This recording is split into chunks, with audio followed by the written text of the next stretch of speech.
This is an interesting dilemma. Okay, this person is 19. So this is kind of judgy of me. But usually if I see stories where the people are younger, I kind of just ignore them because dating when you're a teenager, it's so different. I'm so sorry to say this. It's so irrelevant in the long run, in my opinion, in my life. Yeah. So I tend to not even think about it.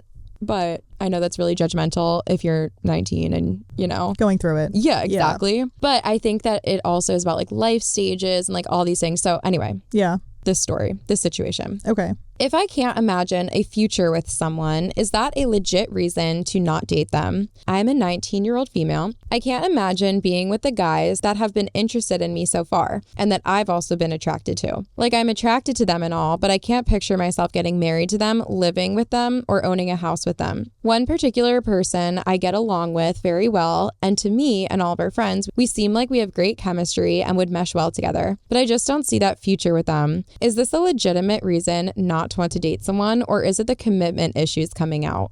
No, date. You're 19?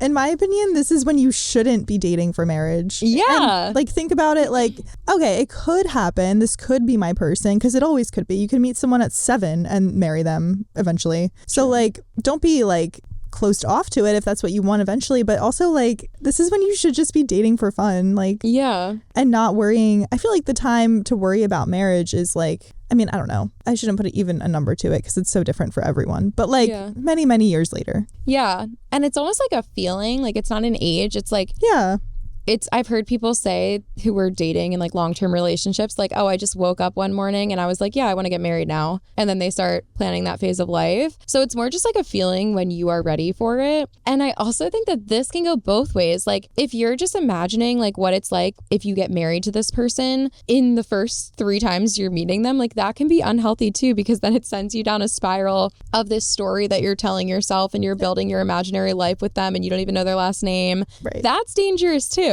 I've done that many times. Yeah. And then you start making all these decisions, considering if you're going to marry this person when you should not be doing that. Yeah. So it's actually probably almost better to avoid those thoughts at first. Right. But I think then like reassess that feeling. One, when you actually know the person and you haven't just gone on 3 dates with them, or your friends haven't just been like, yeah, you would probably work out, or you guys would probably have chemistry. Like that's maybe not when you should be thinking, can I picture a life with them? But maybe once you're dating for a few months, getting to know them on a deeper level, that's when you can start assessing, am I compatible with this person long term? Right. Do we want the same things? Right. Aw, to be 19.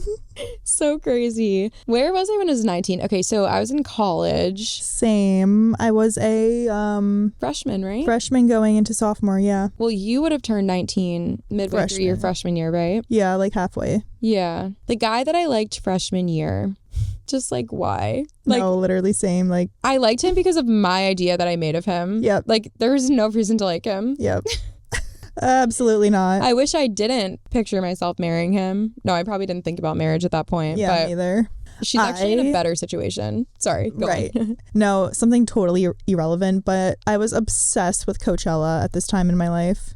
Love that for you. And it's like kind of Coachella season right now. So it always makes me think about like freshman, sophomore year of college because I was obsessed with the culture. That was when it was like... Speaking of culture. Yeah. That was like 2013 through 2015 when Coachella was like at its peak. When Kylie had that blue hair. That was iconic. That one picture of, I think, her, Kendall, and Selena Gomez all like holding hands. Oh my God. Like peak Coachella. Vanessa Hudgens.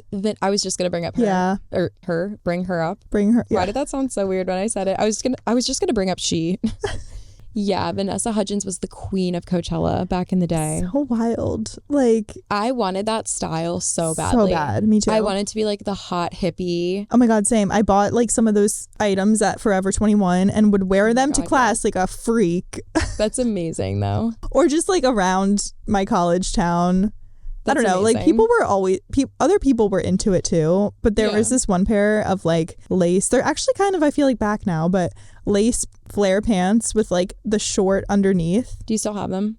No, I wish. They would be so in right I now. know. And I think later. I wore them like once because they were like so scandalous. I was obsessed. Flower crowns, flash tats. Oh my God, flash tats were everything. Chain smokers. Like, let's go. Yes. Flash tats were everything. I remember my sister and I got flash tats when we went on a cruise with our family in 2015. Mm-hmm. And at that point, I thought everyone already knew what they were. Mm. But everyone on the cruise would stop us and be like, what is that?